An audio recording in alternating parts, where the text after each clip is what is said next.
Dear viewers, আজকে আমরা যে ইম্পর্টেন্ট বিষয়টা আলোচনা করব সেটা হচ্ছে WBSSC গুরুত্বপূর্ণ দুটো পরীক্ষার আপডেট। আমরা জানি যে West Bengal central school service commission ইতিমধ্যে 9, 10 এবং 11, 12 যে এক্সাম তার নোটিফিকেশান, ফর্ম এন্ট্রি এই সমস্ত হয়ে গেছে এবং তার পরীক্ষার শিডিউলও প্রকাশ করে দিয়েছে। সেই জায়গা থেকে অনেকে ভাবছো যে আপার প্রাইমারি এবং গ্রুপ সি অ্যান্ড ডি এই এক্সামে নোটিফিকেশান কবে আসবে বা পরীক্ষা কবে হবে বা এই নিয়ে কি তথ্য আছে, এই নিয়ে অনেকেই জিজ্ঞাসা করেছো এবং অনেকেই এটা আমায় বলেছো যে গ্রুপ সি এবং ডি এর বিজ্ঞপ্তি তাড়াতাড়ি চলে আসবে এরকম ব্যাপার। যাই হোক, এই দুটো তথ্য বলতে গেলে যে দুটো বিষয় তোমাদের প্রথমেই বলতে হবে সেটা যে গ্রুপ সি এবং ডি এর ক্ষেত্রে কোর্টের কোনো অর্ডার নেই যে এই সময়ের মধ্যে বা এত দিনের মধ্যে এই তারিখের মধ্যে পরীক্ষা নিতে হবে বা পরীক্ষা সম্পন্ন করতে হবে।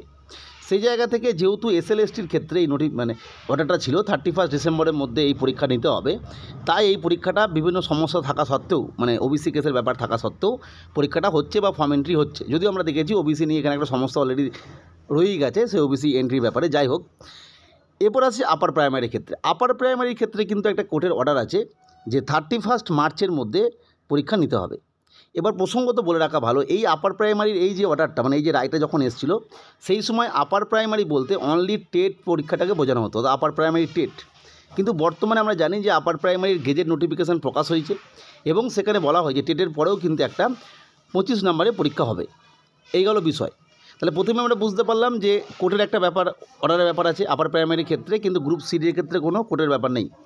2 নম্বর যে ফ্যাক্টরটা ইম্পর্টেন্ট, যেটার জন্য নোটিফিকেশান আসছে না, সেটা হচ্ছে ওবিসি কেস। ওবিসি কেস নাম এটার জন্য তোমরা ইতিমধ্যে জানো যে বহু পরীক্ষা যাদের ফর্ম এন্ট্রি হয়ে গেছে, WBP KP তাদের প্রায় 1 বছর হয়ে গেল, পরীক্ষা হয়নি। PSCর বহু পরীক্ষা ইন্ডিকেটিভ অ্যাডভার্টাইজমেন্ট দেওয়া হয়েছে, নোটিফিকেশান আসেনি, ফুল নোটিফিকেশান, ফর্ম এন্ট্রি হয়নি। এবং অন্যান্য কোঅপারেটিভ সার্ভিস কমিশন, এই সমস্ত সার্ভিস কমিশন তাদের নোটিফিকেশান বার করার পরও সেগুলো পোস্টপোন করেছে ওবিসি কেসের জন্য।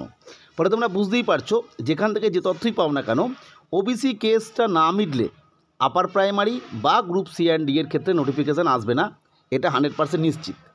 এরপরে যদি এই ওবিসি কেস মিটতে আরও দেরি হয়ে যায়, সেক্ষেত্রে যেহেতু 31 মার্চের মধ্যে আপার প্রাইমারি পরীক্ষা নেবার কথা বলা হয়েছে, অর্ডার আছে, সেক্ষেত্রে তখন নোটিফিকেশানটা আসতে পারে।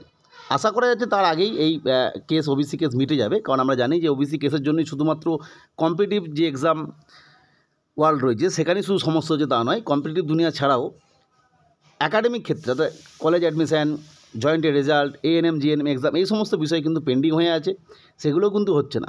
পরে তোমরা নিশ্চিত থাকো যে ওবিসি কেস খুব দ্রুত মিটে যাবে এবং তারপরেই কিন্তু গ্রুপ সিডি এর নোটিফিকেশান এবং আপার প্রাইমারি 2025 নোটিফিকেশান আসবে।